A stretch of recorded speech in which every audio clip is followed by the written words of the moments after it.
spearheaded by Sir Nolls, para somehow yung values na gusto naming ma-instill sa mga Kasipians or students ay unti-unti, no? Magawa namin. Sige po. Ano pong napapansin niyo sa pictures or sa mga images? Nakikita po? Yes, sir. Yung images? Ayan. Ano pong nakikita niyo dyan?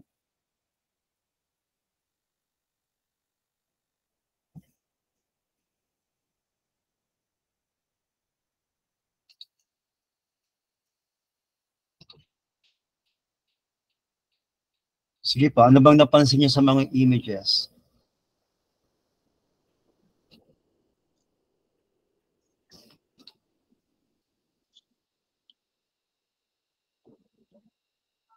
Ako, sir, pwede. Sure, opo. Sir, what I see is the three directions, a left direction, a right direction, and the last one is the straight direction. So maybe the guy is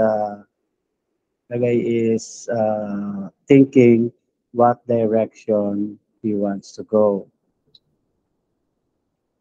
Okay. Sige, salamat, Sir Neo. Yung susunod na images, ayan, nakikita po? Yes, sir. Loud. Clear, sir. Sige po. Students, ano nga nakikita niyo dun sa upper left, no? Corner. Ito, may engineer, teacher, doctor, programmer, banker, architect, journalist. Ano bang napansin niyo dyan? So yeah, care to share your thoughts, Kasipians? Anong napapansin niyo sa mga images? Sabi nga ni Sir kanina, this way, that way. Dito naman sa baba, may isang dalaga, no? Merong dalawang nanliligaw. At dito sa kabila naman, yung binata naman, no? Anyways, sige, tignan nyo lang muna yan. Tapos, tignan natin tong isang, may mga analogy dito na may mga situations na pwede niyong pag-aralan somehow. Ito, sir. Kita po, nakikita? Nakikita po yung nilalagay ko? Opo. Yes po. Opo, sige. Sabay-sabay nga po nating basahin, no? Silently, kayo na lang po magbasa. Basahin nyo nga po itong maliit na kwento ng isang OFW, isang seaman. Ayan, basahin nga po natin. I'll give you guys siguro 40 seconds, 30 to 40 seconds. Sige po, start pong basahin yung kwento.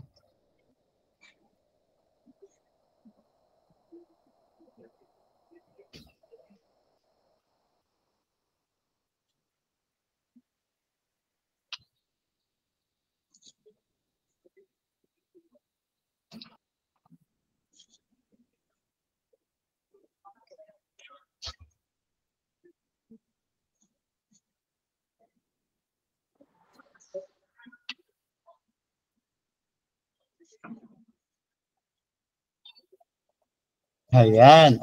Okay na po. Nabasa na po natin. Okay. Kaya ba nating sagutin yung question sa baba? So, i-recap natin May isang seaman, may isang marino. Bumalik galing sa abroad at para makasama kayo yung kanya mag-ina habang nagbabakasyon siya. At sa kagustuhan niya makasama yung pamilya niya, pinasyal niya sa tabing dagat. Sila nagbangka, no? Kaya lang tumaas yung alon, sinalpok yung bangka nila at nahulog yung mag-ina kasama siya. Ang twist lang dito, Sa kanilang tatlo, sa pamilya nila, siya lang ang marunong lumangoy. So, if you were the seaman, o kung ikaw yung marino, sino ba ang sasagipin natin? Sino ang sasagipin mo? Yung anak mong 3 taon o yung asawa, nanay ng iyong anak? Para silang nalulunod, no? Sino kaya ang pwede nating sa palagay niyo, sino ang pwedeng sagipin? At ba? Sige po, pwedeng itaas ang kamay, mag-raise ng inyong mga kamay para makuha natin yung kanyang thoughts. Anyone?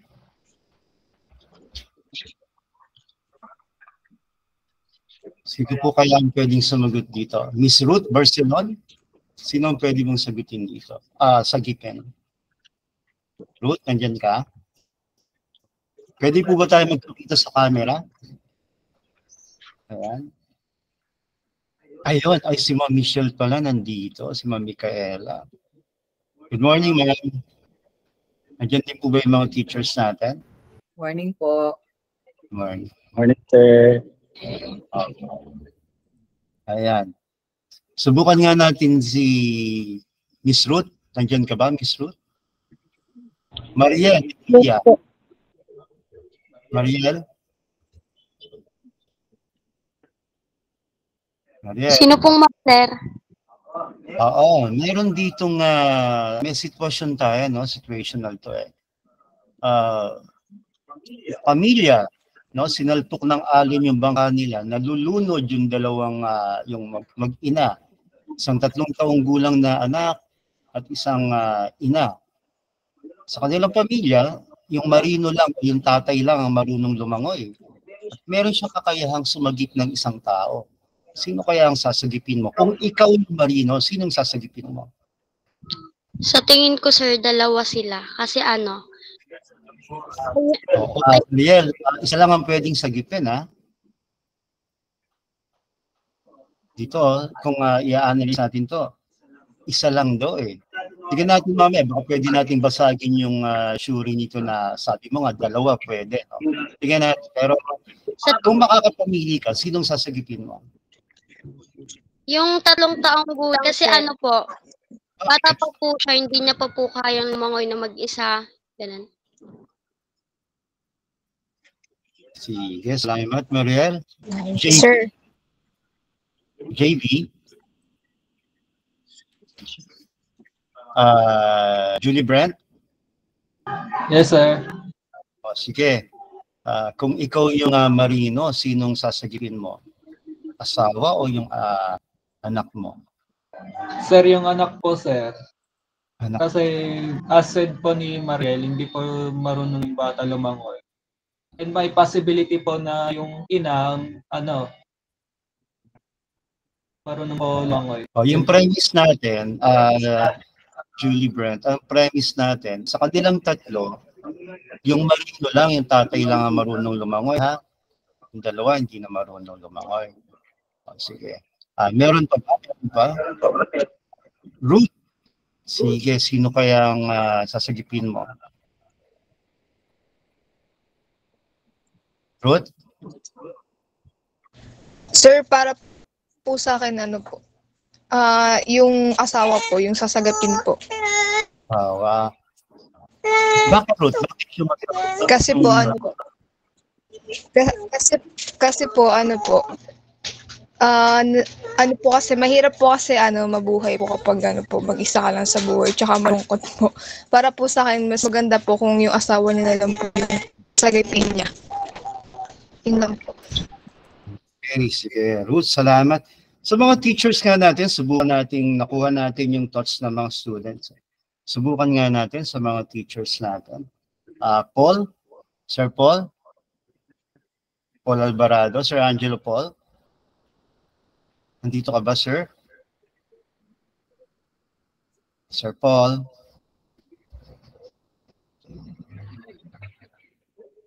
Yung mga Pasig teachers, sino nga nandito?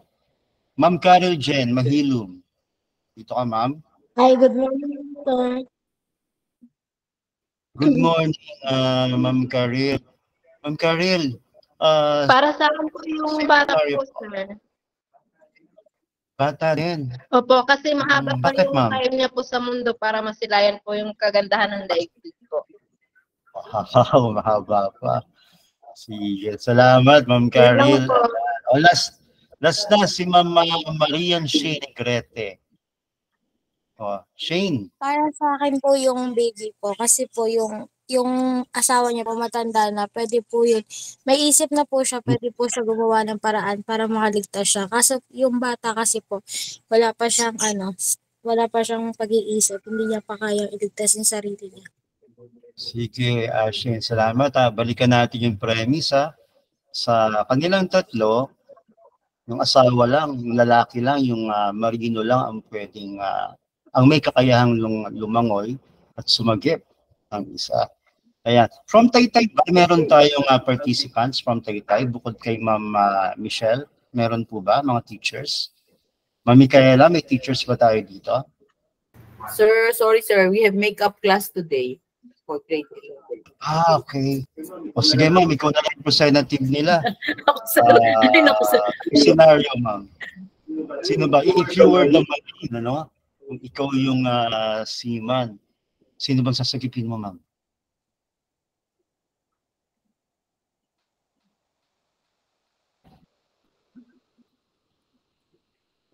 Michelle. Sir, I think because yung bangka naka-anchor siya, so I think the child first. So the white can move on kasi hindi naman maggagalaw yung bangka on that particular. Sinabi nag-anchor siya. Pero sinalpok sila ng malalaking alon so useless na yung anchor na yun. Anyways, thank you ma'am. Thank you so much. Sir. That's my own opinion, sir. Thank you. Thank you ma'am. Thank you so much.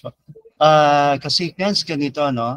Pag tinanong natin ng mga Coast Guard, even yung mga sa Navy, no? Meron silang rule. No?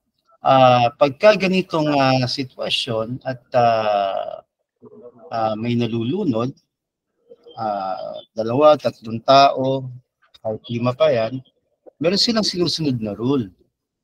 Para sa kanila, no, kung sino, kasi regardless kung anak mo yan, asawa mo yan, nanay mo, ang rule nila, nagiging objective sila, no, sa paggawa ng kanilang choice, no. So, ang rule nila dito, kung sino yung pinakamalapit sa'yo, yon ang uunahin mo, no? Ang dahilan nila, ang logic nila, pagka daw nagawa mo iligtas yung pinakamalapit sa'yo, may possibility pa na makabalik ka at makapag-save pa ng ibang nalulunod, no? Hindi ko lang ma-clip dito yung video ng Navy SEAL na sumagip ng 3 tao. No? Same scenario, talagang yung current at yung alon malakas din, pero yun ang rule nila yung pinakamalapit. Ayan. Sige, balikan na natin. Balik tayo. Ano po yung nakikita niyo ulit sa screen? Kita po? Pakibasa natin sabay-sabay. Verdict, judgment, conclusion, ruling, choice. Ayan. Okay po. Ano yung pinaka-common denominator? Ano yung yung layman's term, ano yung pinakamalapit na synonym nito? Ano yung naiisip niyo pagka first thing that comes to your mind? Pag nakita niyo yung salitang verdict, judgment, choice, conclusion, ruling, at yung scenario na, ano ang ginawa ng marino? At ano rin ang ginawa ninyo nung sinubukan nating i-discuss yung kwento? Ano yung main point natin doon? Sir. Ay, si Sir Mio. Sir, for me po, Sa nakikita ko po, they have something in common. So you have the choice, the conclusion, the ruling, the judgment, and verdict. So I guess here, para bang you have to make a very good decision, parang best decision, you have to... Ayan. Ayan. Salamat, sir. Actually, kung akong papipiliin, gusto ko sana grade 12 ang sumagot. Ano? Pero Sorry, since sir. nag-initiate na si Sir Mio, at tama naman po yung sagot ni Sir Mio. Ano? Ayun. Ang synonym po nitong mga words na to, pag tinignan natin Mapa-Webster, Rayam, or kung ano pang dictionary, makikita nyo, decision. No?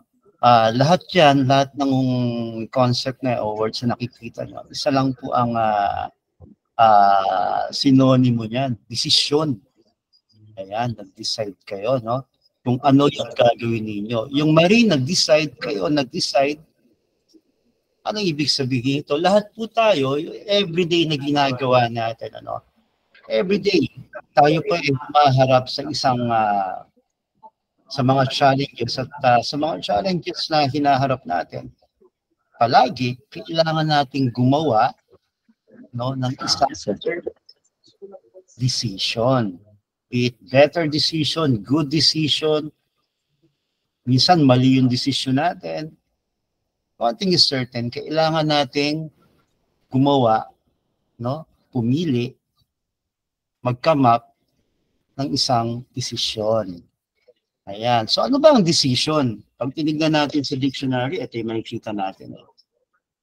Decision has something to do with conclusion or resolution reached after thorough consideration. Minsan hindi na thorough, no? Decision na lang, basta-basta. No? So, hindi daw po dapat ganon. Tignan natin, bakit hindi dapat ganon? Okay. Grade 12 students, ayan, students.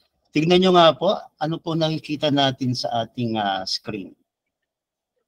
Familiar po ba kayo sa mama na yan? Kilala nyo po ba si Sigmund Freud? Kilala nyo ba siya? Yes, Ayan. sir. Ako. Kilala mo siya, Julie Brent. Ayan. Baka nakasalubong mo to habang nag-Jollibee ka or ano. Ayan, ano. Kachat mo ba to, si Sigmund Freud? Brent? Ayan. Si Sigmund Freud, Brent, ay isang famous, no? Kilalang neo-psychologist, no? Or classical, ano to classical, sabi niya si Carl Jung, no? So, meron siyang binigay na analogy sa atin. Meron siyang tinatawag na tripartite theory. Isa doon is yung iceberg theory. Kung mapapansin ninyo, Kasapiens, merong iceberg dito, no? Nakalubog yung iceberg. Ayan. Yung tip na nakikita nyo, tinatawag yan na, ayan. Tinatawag yan, yung nakalitaw, kinonsider niya yan, tinawag niya yan na half niya is yung ego. Ayan. Yung part yung nakalubog naman, bandang kaliwa, yung super ego. At yung pinakamalaking yung shaded area, no? Ang tawag dyan ay id. So, tanungin siguro natin, sir, anong kinalaman nito sa decision making natin ng mga tao? Sabi ni Sigmund Freud, tulad natin ang iceberg na yan, submerged iceberg, at yung nakalitaw sa utak natin. No, sa utak ng tao. Paano yun? So, etong nakalitaw na yan, no, yung tip ng iceberg na nakalitaw na yan, yung daw yung parte ng isip natin, utak natin na aware tayo. So, conscious yan. Yan yung conscious na parte ng brain. No, so, ngayon nakikita nyo ako nagsasalita. Kayo naman naka-Jimmy tayo ngayon. Aware tayo, no? Alam natin yung nangyayari ngayon. Okay? So etong part na yan, yung may guhit, yan naman yung preconscious mind. No? Pag tinanong kita, Julie Brent, tanungin nga kita, teacher nung grade 6 ka. Naalala mo pa, Brent? Sino yung favorite teacher mo nung grade 6 ka? Nung grade 7 ka, may favorite teacher ka ba? Grade 8. Sa grade 6 po, si Ma'am Rochelle. Ayun. Napansin nyo, it took Julie Brent, no? It took him mga 30 seconds, ayan, 40 seconds bago niya nasagot. Bakit? Actually, itong part na ito yung guhit ng tubig kung saan nahati yung nakalubog at yung nakalitaw, tinatawag nating preconscious mind yan. May mga, ang utak kasi natin, parang aparador, no? Parang cabinet. So may mga ano yun, may mga chamber. So yung segundo na pinipilit maalala ni Brent yung teacher niya, yung favorite teacher niya nung grade 6, na nandun sa isang aparador yun. So it took him 30 to 40 seconds bago niya naalala. Ibig sabihin yung memories natin, nung mga tao na yon, even yung teachers natin nung mga nakaraan, nandun lang yun sa isang chamber. So, ang ginawa ng utak natin, no, tinull out niya lang yung data na yon. So, yung data na yon nasa preconscious mind. Pwedeng hindi mo siya maalala isang oras, iniisip mo siya, sino nga yun?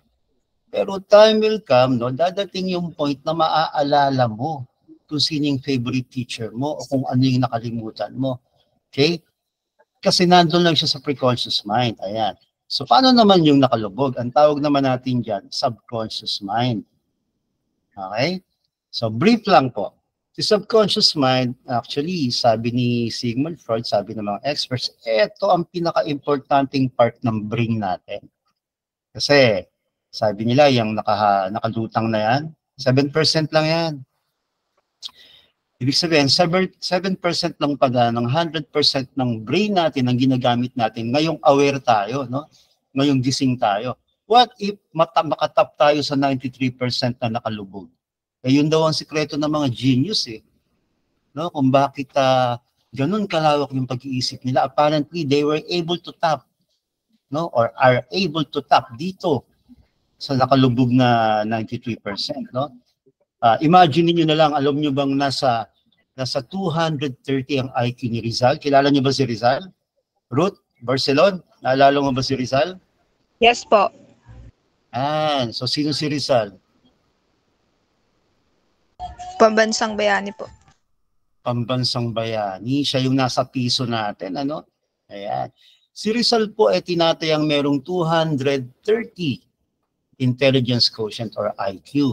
No? Mas lamang pa siya kay Einstein. Einstein has or had 163 lang. No? So sabi niya, the smartest man na nabuhay si Einstein. Pero with Rizal, 230.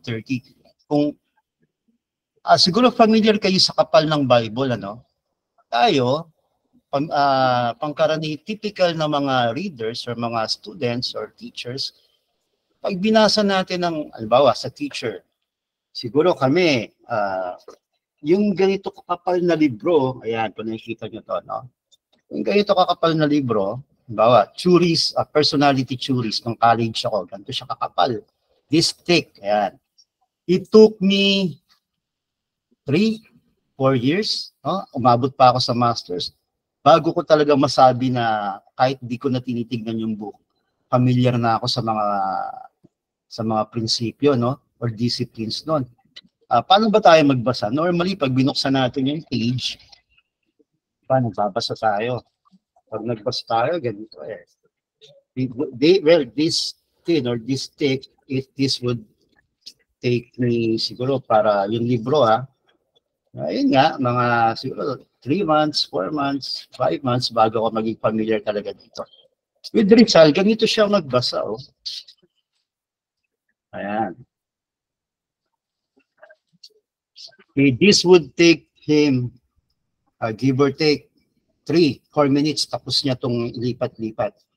Ang catch doon, pagkatapos niyang basahin yan, ibibigay sa iyo ni Rizal yung comma, yung period, yung punctuation mark, lahat ng nakalagay dyan. Ibig sabihin, meron siyang eidetic, no, or photographic memory.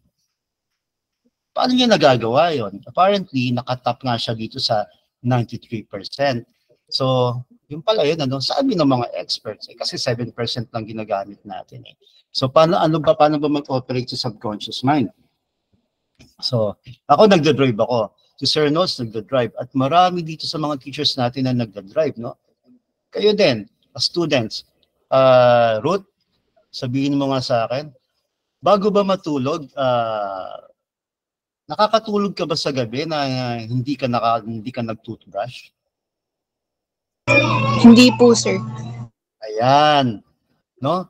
Automatic 'yun sa iyo, no? Sa lahat ng mga estudyante na bago ka matulog sa gabi, talagang nagtutoothbrush kayo. Dahil ganun 'yon. Inuutusan mo pa ba yung sarili mo na mag-toothbrush?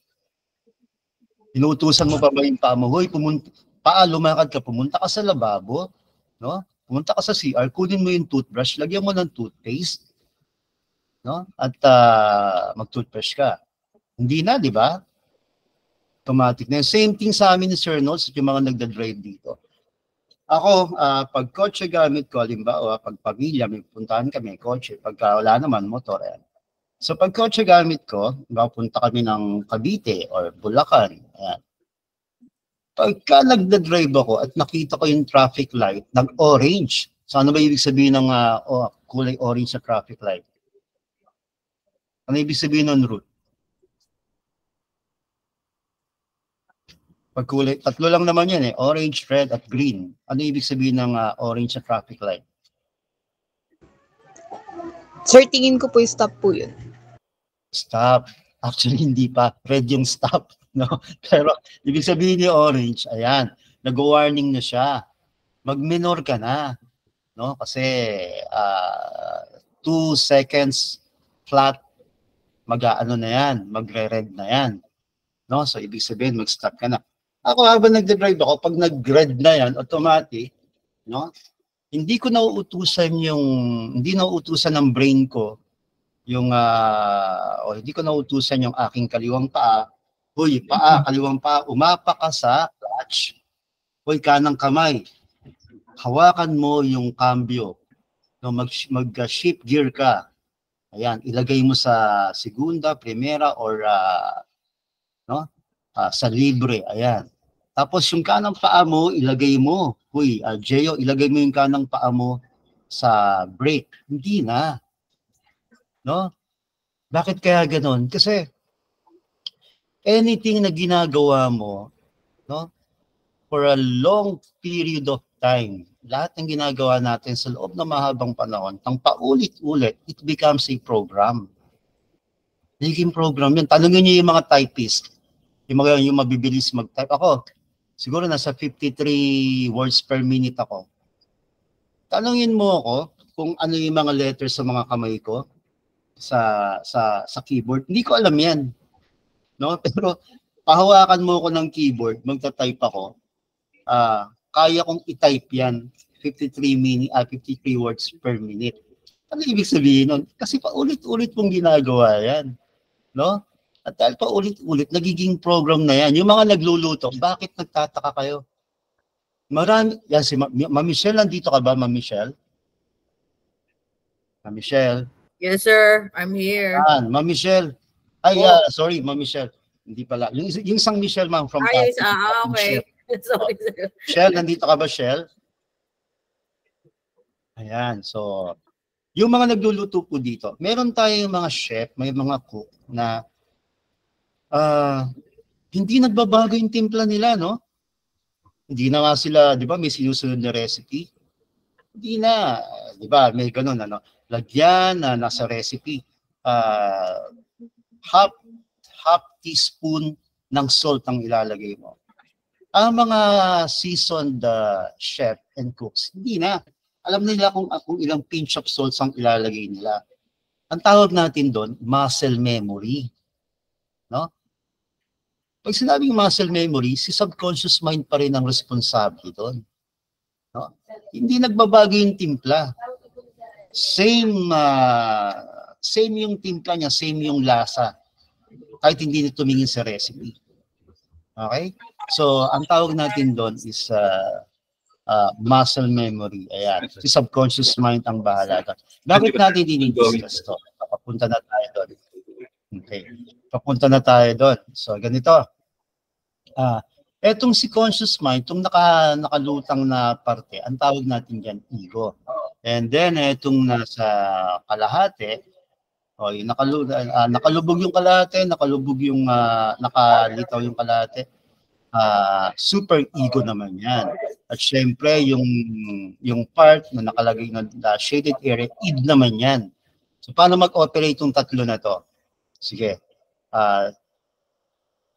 Halimbawa, si Ruth Barcelona, halimbawa, no?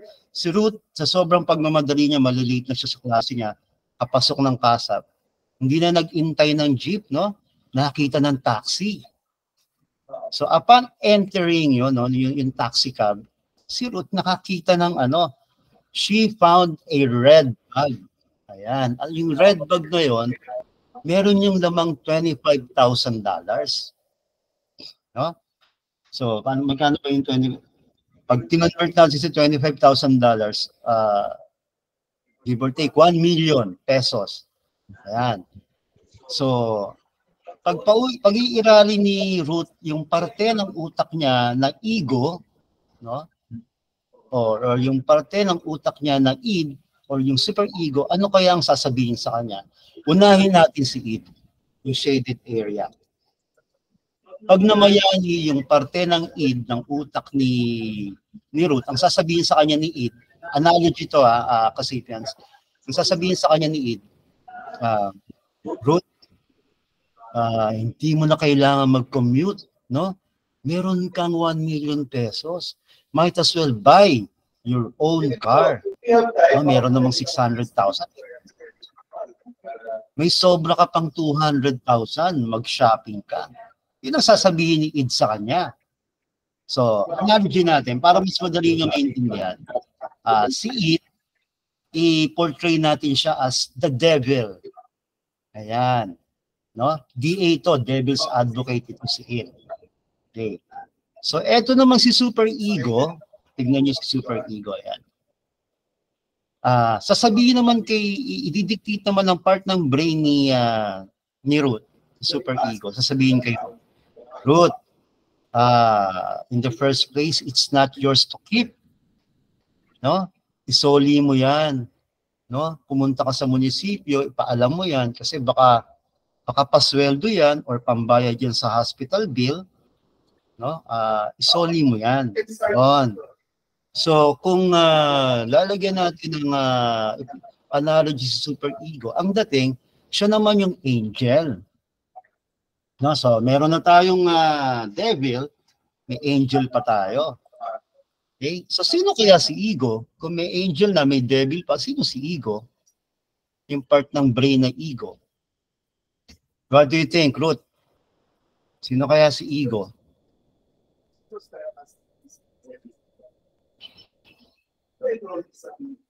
Ruth, sino si ego? Andiyan ka pa ba, Ruth? Ayan. Brent, sino si ego sa tingin mo? Kung merong angel, merong devil, sino si ego, Brent? Sir, yung tao po, sir.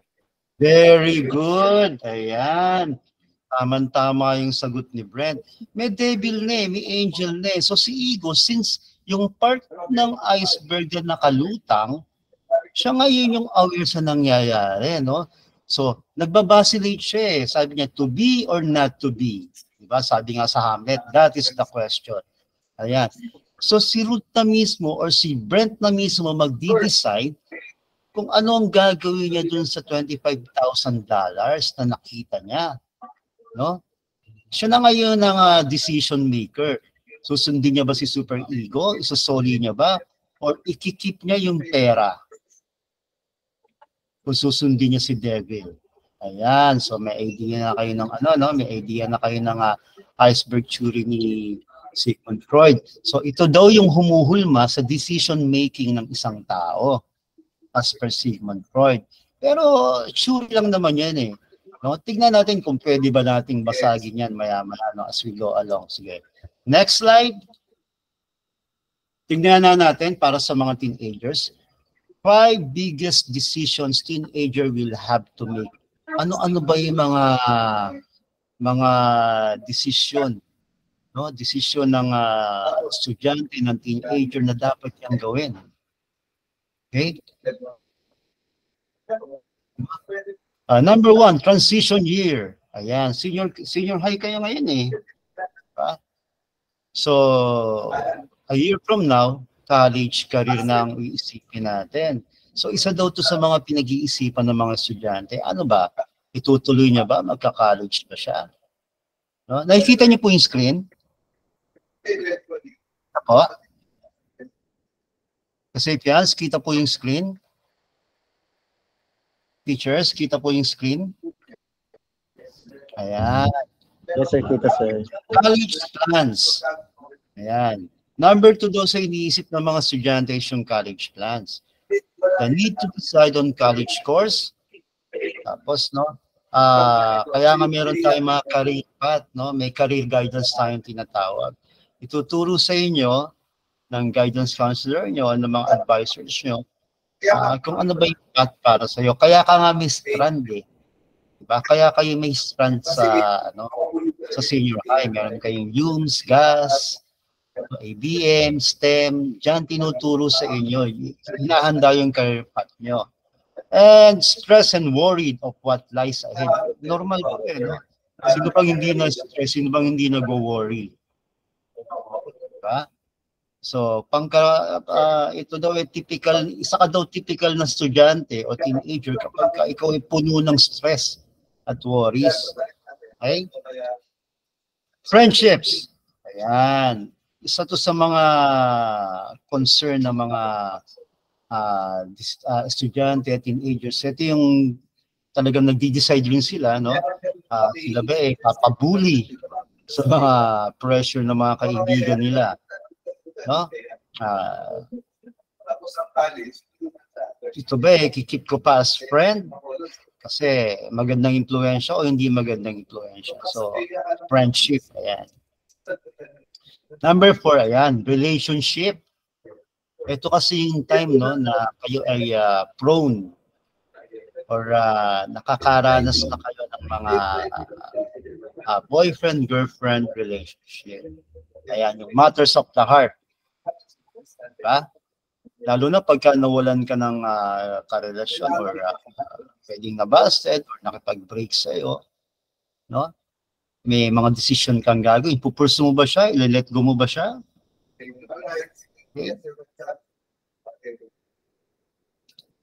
Ayan. Number 5 is temptations. Hindi yata mawawala ito, no? Sa ginagalawang mundo, yung society natin, society ng mga students ngayon, ng mga teenagers, maraming tukso, no? Andiyan ang drugs, substances, o mga alak, bisyo, nag-e-explore kayo. Ito yung age na kayo, nag-e-explore.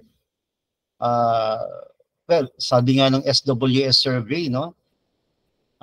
Kung kukunin nyo, kung isa-survey nyo yung mga kababaihan noong 1960s, no? Tatanungin sila, nag-e-engage na ba sila sa PMS or premarital sex noong 60s? Pinredict ng Social Weather Station, 97% na Pilipina age 16 to 28 hindi. Pero ngayon, yung update nila, yung updated na survey ng Social Weather Station, kung nag-e-engage na ba ang mga kababaihan na Pilipina between 16 to 28, ang sagot is a whooping, no? A whooping 61% na lang. 61% ang 61%, 81% ang nag-e-engage na sa PMS. So hindi ko alam, no? Hindi ko alam kung conservative ako o old school ako, pero tingin ko lang, opinion ko lang naman, parang hindi yata, kasi, or na-influensya na tayo ng Western society na sa kanila kasi, it's okay, no? Sa kanila yung ganun, casual ginagawa na nila yun. Anyways, tignan natin. Paano ba magdesisyon ang mga teenagers, ang mga estudyante natin, in particular, ang mga ka-sapiens? Paano kayo nagka-come up sa mga decision ninyo? Ayan. Tignan na natin yung part ng brain nyo. Ayan. Nakikita po ba yung illustration? Yes po. Ayan. Kung makikita niyo yung illustration ng brain, ayan, may cerebral cortex, may hypothalamus, may amygdala, basal ganglia, thalamus, hippocampus. Ayan. So, kahit huwag natin tignan yung bandang likuran ng part ng brain, dito tayo sa hypothalamus saka sa amygdala. No? Ang hypothalamus, ito ang nagre-regulate ng physiological function nyo. Kung nakakaramdam kayo ng gutom, uhaw, giniginaw kayo, naiinitan kayo, ang responsable doon is yung hypothalamus. No, yun ang nagsasabi sa inyo na gutom ka na, no, o nauuhaw ka. No? So yung mga biological or physiological functions, siya nag-regulate, siya nagsasabi sa inyo. Okay? Si amygdala naman, ito has something to do with your emotion. Nagme-mediate naman siya pag nakakaramdam ka ng tuwa, kalungkutan, na-excite ka, nagsisisi ka, o naiinis ka, disgusted ka. Ang responsable naman doon is yung amygdala mo.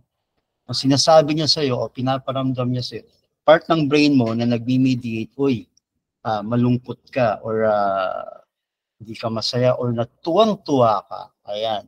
So, lahat ng desisyon na ginagawa natin, etong dalawang ito, malaki yung role nila, no? Yung hypothalamus at yung amygdala natin. Yan, yung part ng brain natin. Ng isang typical na kasipyan. Ayan. So, kung susundan natin yon, tignan na natin, since adolescent kayo, since teenager kayo, ano ba yung mga pwedeng gawin? Mga simple steps para sa good decision making. So, isahin natin. Ayan. Number 1, i-define mo daw yung problema, no? Ano ba yung problema mo? I-qualify mo daw. No? Ano ba yung problema? May mga dumarating sa yung challenges, no? Problema. Ito, example. Ano ba ang gusto mo? Gusto mo makatapos na mag-aral, gusto mo mag-focus sa pag-aaral, pero feeling mo kinakapos yung pamilya niya eh. Mag-part-time job kaya ako. Mga ganon. So, unang-una, sabi ng mga expert, ang payo nila, no, i-qualify mo muna. Ano ba yung problema? Ano yung problema na hinaharap mo? Ayan. Number 2, mag-gather ka daw ng information. So, yung data, no? At huwag mong kalimutang humingi ng payo, mga advice. When you say gather the information, alamin niyo yung mga data, yung facts. At ano ba yung pumipigil sa'yo? Ano yung mga pumipigil sa'yo para ma-resolve mo to? Yung problema mo ngayon. So, i-recap nga natin. Ano yung problema? Alamin mo, identify mo. Kumuha ka ng mga informasyon. Number 3, ano ba importante sa'yo? At this point in time, no? Anong mas importante sa'yo? Ano ba? Good grades, pera, independence mo, no? Kasi ito yung kahapon may kausap akong estudyante, no? Ang problema niya is yan, gusto niya maging independent na. Actually sa society natin, masasabi talaga natin conservative pa si Philippine society, kasi si Western world, America, Europe. Sa kanila kasi pagdating ng 18, no? Ano na sila eh. Ano ba? Nasa constitution nila 'yon. Legit na legal na sila. Kung pagka sinabi nila sa parents nila na I'd like to have my own flat. Diba? Sinabi sa flat means apartment. No? Gusto ko magkaroon ng sarili ng apartment. Gusto ko nang bumukod. Ayan.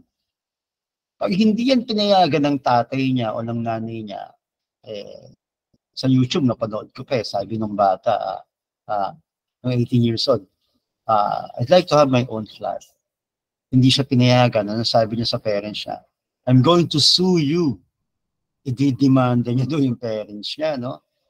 Well, kultura nila yon, society nila yon. Di ba? Iba kasi sa atin eh. Hindi ko naman sinasabing hindi pa kayo, no? Na hindi kayo pwede pa ng ganun. Well, tignan niyo yung kultura niyo ng pamilya ninyo. Ang importante kasi isa, ano ba ang gusto mo? Ano ba ang importante para sa'yo? So, that's number 3. Number 4, makapag-brainstorm ka daw. No? Doon sa problema mo, ilagay mo yung possible solutions and options para makapag-come up ka ng isang better decision, isang magandang decision. No? Sulat mo daw. Halimbawa, ito. 2 years ago, meron kaming off-RAM at on-RAM. No? Si off-RAM, modular yan kasi pandemic, di ba? So, may choice yung bata dati, yung estudyante. Pag mag-off-RAM siya, sasagot lang naman siya ng mga activities 2 years ago to tapos pwede siyang mag-work full-time. Or mag-on-RAM siya, online niya, siguro 4 hours, at yung sunod na 4 hours niya, pwede siya magtrabaho. Okay? So, ito yung naging option ng mga estudyante dati. Ang point natin, guys, pwede daw kayong pwede yung mga options nyo, pwede yung isulat, aralin yung mabuti. Magtanong-tanong, no? Makipag-brainstorm daw kayo. Ayan. Number 5, ano yung consequences? Ano ba yung kalalabasan ng mga gagawin mo? Good, bad, dun sa mga choices mo? O gamitin mo daw yung steps 2 and 3 para ma-determine mo yung pros and cons ng mga possible choices na nakalista, no? So, paano ba natin i-determine yun? Meron ditong tinatawag na 10-10-10, Wait lang. Ayan. Puntahan natin yun maya-maya. Number 6, remove yourself from the situation. So, paano ba yun? Sa psychology, sa sociology, may tinatawag kami, sa SOCSI, may tinatawag kaming first-hand theory. Yung first-hand theory, you are putting yourself in other shoes. So, tanungin mo daw yung sarili mo, no? Which would lead us to number 7. Ayan. Talk to yourself like a trusted friend. Halimbawa daw, ano ang sasabihin mo sa kaibigan mo na may katulad na problema ng problema mo? Halimbawa, yung problema mo, yung problema ng kaibigan mo. Yung problema mo, ihalagay mo dun sa sitwasyon ng kaibigan mo. Kung problema niya yung problema mo, ano kaya yung papayo mo sa kanya? So, parte yon ng first-hand theory, yung tinatawag natin, putting yourself in other shoes. Makiki-empathize ka, no? Dun sa kaibigan mo. Magiging confidente ng sarili mo. Okay? So, kung problema niya yung problema mo, ano kaya yung sasabihin mo sa kanya? Okay? Decide on the best choice for you, number 8. Kung meron ka ng listahan, mag-decide ka na daw. Ano yung pinakamagandang choice para sa akin? Ayan. I-rate mo daw yung options mo from 1 to 10. Scale of 1 to 10. Itong option na to, 6 lang. Itong option na to, 9. O, baka yun yung best choice para sa'yo. Okay? Create a plan and carry it out. Number 9. Pagka daw meron ka ng choice, gumawa ka na daw ng plano at steps, paano mo gagawin yun? Baka gusto mong matapos. No? At isang paraan para matapos, nakita mo dun sa solusyon. Kasi meron kayong financial difficulty, nakita mo sa solusyon, kailangang mag-part-time job ka. Diba? Mag-work sa fast food. Actually, share ko lang, nung college ko kasi, first year college hanggang fourth year college, nasa fast food kasi ako. McDonald's. Ayan. So, dinaanan ko tong problema na to itong challenges na to. So, umabot ako sa punto na, yun nga, tinatanong ko na rin yung sarili ko. At ano bang pwede kong gawin? Isa sa mga solution ko nga is mag-part-time job. So, nag-create ako ng plan, nakita ko, the best solution would be magkaroon ng part-time job. Tapos, ayun, i-carry out mo na yung plano mo na yun. So, nag-apply ako, McDonald's, natanggap naman po, pulong at awa, ayan. At nakatapos naman, hindi ko na lang ginrab yung opportunity na maging store manager kasi medyo nagsawa na ako sa amoy ng McDonald's, amoy ng chicken. 4 na taon na kasi, feeling ko, pati katawan ko, damit ko, amoy chicken na ng McDonald's. Pero thankful ako and grateful at the same time. Number 10, measure your result. Sukatin mo daw yung iyong sukatin mo daw yung yung consequence. How would you rate your decision? The steps you took, the lesson you learned. Bawa sa report card, magmamanifest yun yung mga choices mo, halimbawa, choice mo, mag-aaral na mabuti o tumambay or maglakwat siya. Kung nag-aaral ka, nag-effort ka mag-aral, magmamanifest yun, makikita mo yun sa report card mo. May improvement sa grades ko. Na-measure mo yung steps na ginawa mo. Somehow. Okay? Ito yung 10-10 rule. Lahat daw po ng decisions na gagawin natin, ninyo, Kasipians, consider mo daw yung magiging consequence nun. Every decisions na gagawin mo, ano ba yung magiging consequences niyan? In 10 minutes, ano yung mangyayari sa decision mo, sa'yo, sa buhay mo? In 10 months, ano ka na kaya? No? 10 buwan mula ngayon, ano na ang nangyari mula nang ginawa mo itong decision na to? No? I-visualize mo daw yon. At sa 10 taon, ayan, 10 years from now, ano kaya naging epekto ng decision mo ngayon? Halimbawa, nag-effort kang mag-aral, nag-effort kang tapusin hanggang college. No? 10 years from now, ano ka na kaya? Visualize mo yung sarili mo. Nasaan ka na? Magkaroon ba ng growth? May career growth ba? May personal growth ba? So, etong 10-10-10 rule na to, ginagamit ito, 10 minutes, 10 months, and 10 years, i-visualize mo daw yung mga pwedeng mangyari. Kada decision na gagawin mo, i-visualize mo na daw. Ano kaya mangyayari pag ito yung decision ko? So, 10 minutes, 10 months, 10 years. So, malaking tulong daw ito pagka na-visualize mo. Malaki daw yung possibility na magiging matagumpay or tama ang decision mo. Well, hindi ko alam kung ano yung religion ninyo, no? Kung ano man yung religion niya, kinaaniban ninyo, ito, effective sa akin ito Ako, basta bago ako gumawa ng decision ko, ito, kinoconsult ko yung ayan, Proverbs 16 verse 3. Commit to the Lord whatever you do and all your plans will succeed. Ayan. May mga desisyon tayong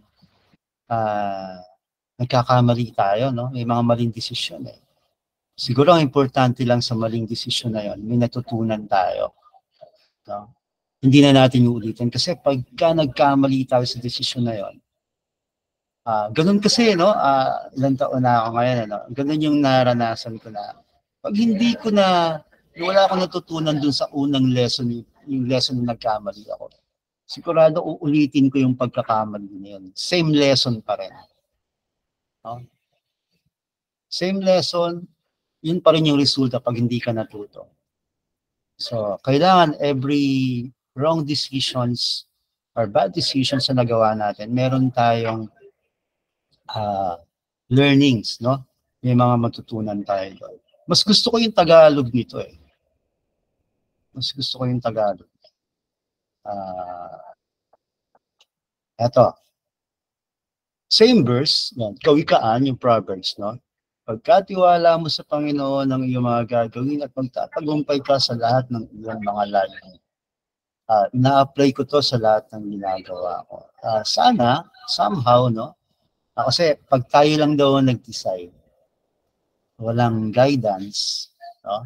You may find this cheesy, no? Pero old school ako eh. Pagdating sa ano, yung values na binigay ng nanay at tatay ko, ayan. Dito talagang sa bahay, no, pag may mga decisions kami, talagang kinoconsult din namin. This time, hindi lang sa mga tao, hindi lang kami nagipag-brainstorm sa ibang tao, sa Almighty talaga. No? Hindi ko alam kung sino yung Diyos ninyo, kung sino man yung ano, pero one thing is certain, mahirap po kasi pag walang Diyos. No? So, ako, eto po, kinoconsult natin ang Bible. Salamat students, salamat recipients, teachers, no? Maraming salamat po. Sana po, somehow, nakatulong yung ating maliit na pag-aaral.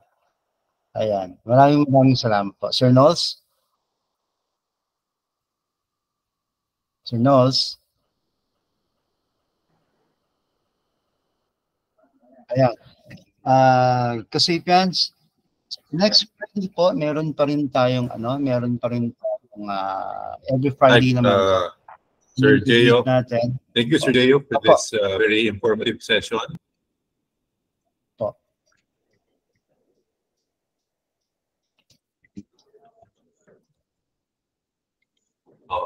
We learned how to make decisions, discussing the prudent concept of the ego and superego, and also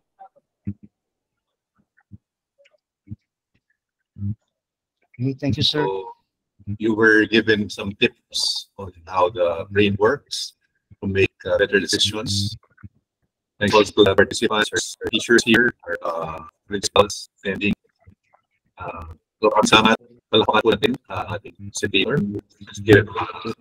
her reactions. Salamat po. Ano ba ang bibigyan? Heart, bigyan na ng heart si Thank you. Taylor. And kindly open your cameras.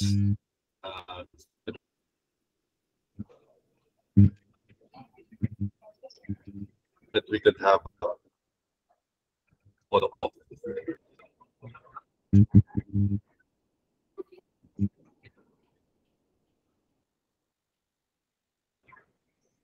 Yeah. Okay.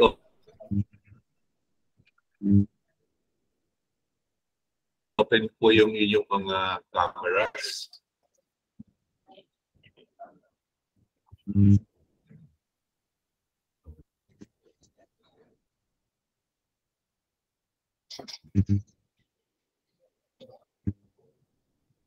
Turn it on.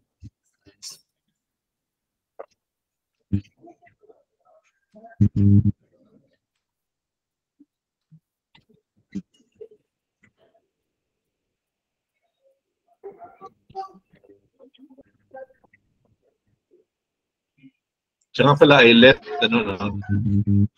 click nyo yung mga chat. And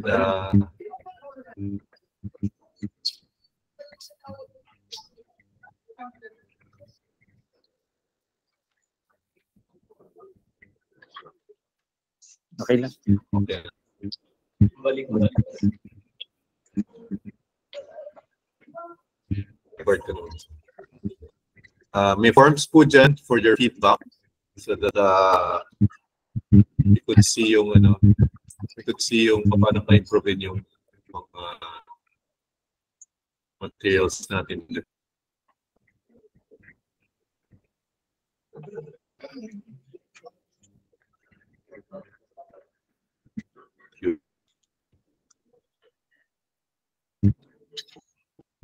Future.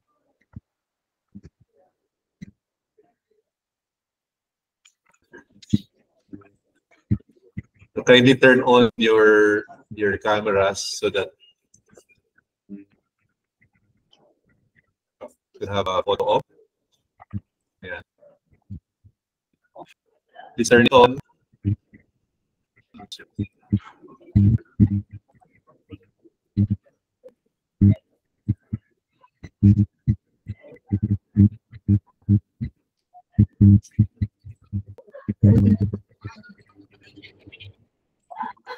Kindly turn it on. On your cameras, please.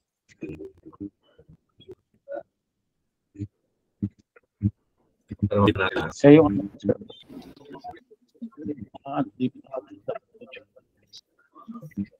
So po ng mga camera natin.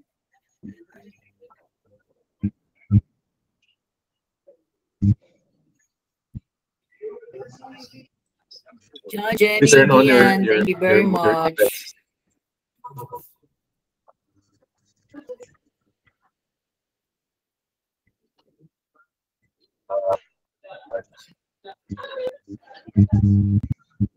Jay.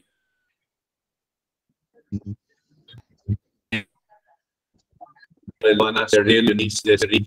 Turn on your cameras para ako na.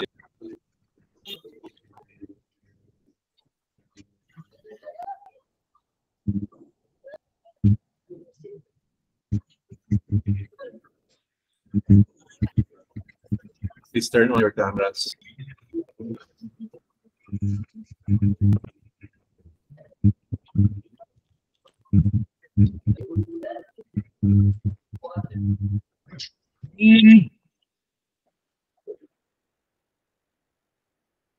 Camera.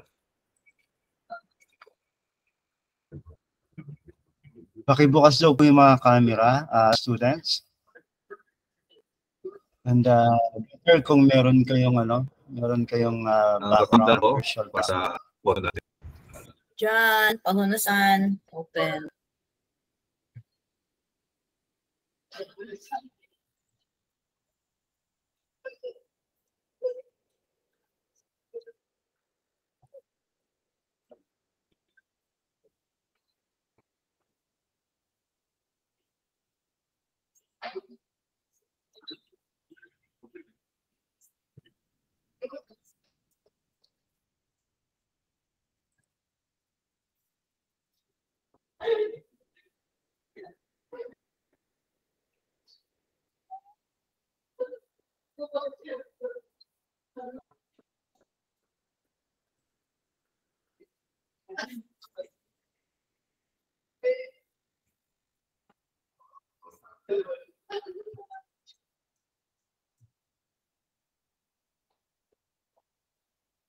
Good, John. Thank you, John.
Okay na po, Sir Knowles.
Sir Gio, we're leaving na. Thank you very much. I'm going now.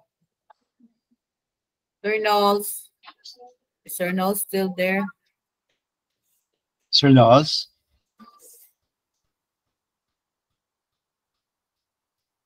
Yes, Jason.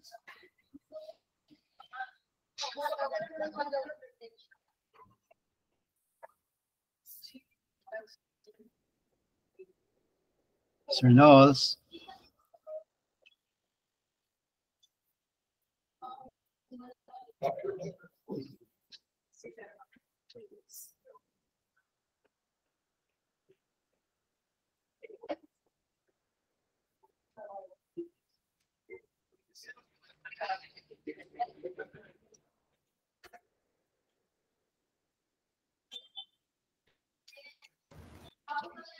Okay, let's have a photo.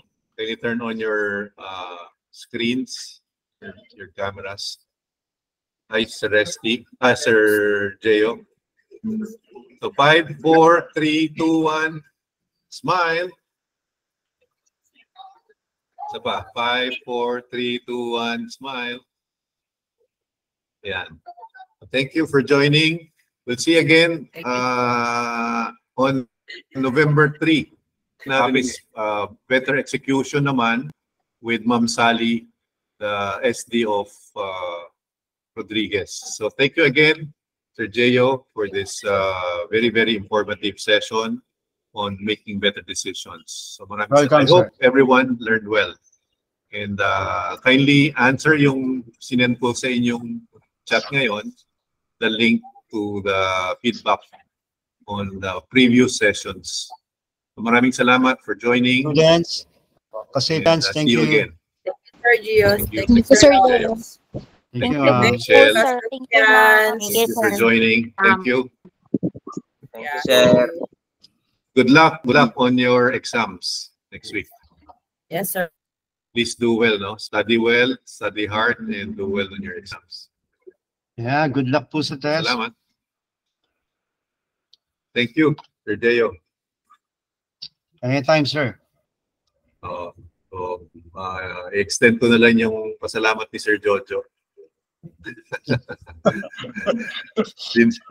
Hindi nakapag-deliver ka na kagad ngayon. Anyway, third year mo na to, no? Third year. Same yes, session, sir. Naghihintay nga ako ng suman, sir. Wala bang suman dito? Biro lang mag-biro. Ako, may dala ako. Pero doon ako sa Marikina. Anyway, salamat. Thank you. Thank you. Thank you, sir. Yes, sir. Welcome po. Okay, bye-bye. Bye. Bye, sir. Okay, bye-bye.